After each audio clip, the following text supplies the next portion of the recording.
അസ്സലാമു അലൈക്കും. 3 ചേരുവയിൽ ഉണ്ടാക്കിയെടുത്തിട്ടുള്ള ഒരു കിടിലൻ റെസിപ്പിയാണ് ഇന്നത്തേത്.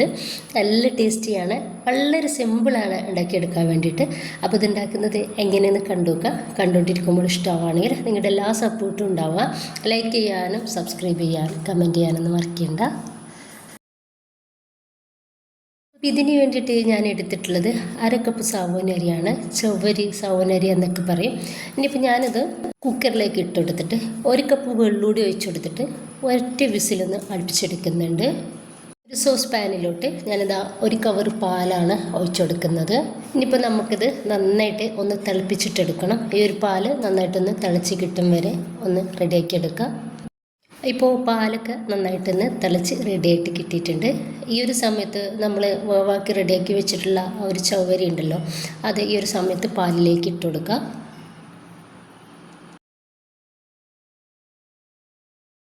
അതിന് ശേഷം നമുക്കിത് നന്നായിട്ടൊന്ന് തിളപ്പിച്ചിട്ട് റെഡിയാക്കി എടുക്കുക. അധിക സമയം നമുക്കിന്ന് വേവാനൊന്നും ഉണ്ടാവില്ല, കാരണം നമ്മൾ റെഡിയാക്കി എടുത്തിട്ടുള്ള ഒരു ചവ്വരിയാണ് ചേർത്ത് കൊടുത്തിട്ടുള്ളത്.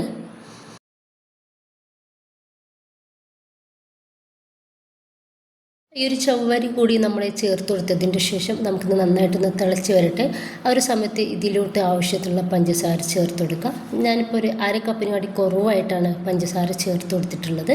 അപ്പോൾ നമുക്ക് ഒന്ന് നോക്കാം, മധുരം കുറവുണ്ടെങ്കിൽ കുറച്ചുകൂടെ ചേർത്ത് കൊടുക്കാവുന്നതാണ്. എനിക്കിപ്പോൾ ഇത് മധുരം കുറവായി തോന്നിയ സമയത്ത് ഞാനിതാ ഇതിലോട്ട് ഒരു 1/4 കപ്പ് പഞ്ചസാര കൂടി ചേർക്കുന്നുണ്ട്.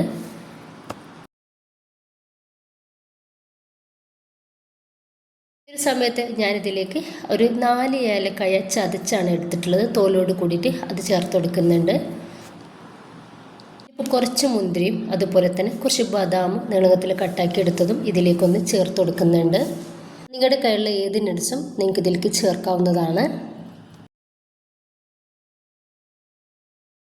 ഇനിയിപ്പോൾ മീഡിയം ഫ്ലെയിമിലിട്ടിട്ട് ഒരു 5 മിനിറ്റ് നമുക്കിത് ഒന്ന് തിളപ്പിച്ചിട്ട് ഒന്ന് വറ്റിച്ചിട്ട് എടുക്കണം. ഒന്ന് കുറുകിയ രീതിയിലാണ് നമുക്ക് ഇത് വേണ്ടത്.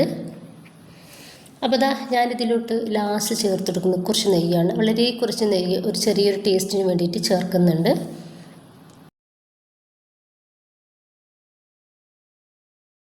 ഈ ഒരു സമയത്ത് നമുക്കിതൊന്ന് റെഡിയായിട്ട് കിട്ടിയിട്ടുണ്ട്. ചെറിയൊരു തിക്നെസ്സോട് കൂടിയിട്ടാണ് നമുക്കിത് വേണ്ടത്. നമുക്കിതൊന്ന് ചെറുതായിട്ടൊന്ന് ചൂടാറാൻ വേണ്ടിയിട്ട് കൂടി നമുക്കിതൊന്ന് മാറ്റി വെക്കാം. അപ്പോൾ നല്ല ടേസ്റ്റാണ്. അപ്പോൾ വെറും 3 ചേരുവയിൽ നമുക്ക് പെട്ടെന്ന് ഒരു പായസമൊക്കെ വേണമെന്നുണ്ടെങ്കിൽ ഉണ്ടാക്കിയെടുക്കാവുന്നതേ ഉള്ളൂ. അപ്പോൾ എല്ലാവരും ഉണ്ടാക്കി നോക്കുക. നിങ്ങളുടെ അഭിപ്രായങ്ങൾ അറിയിക്കുക. ഇഷ്ടമായിട്ടുണ്ടെങ്കിൽ എല്ലാ സപ്പോർട്ടും ഉണ്ടാവുക ഇൻഷാ അല്ലാഹ്. ഓക്കെ.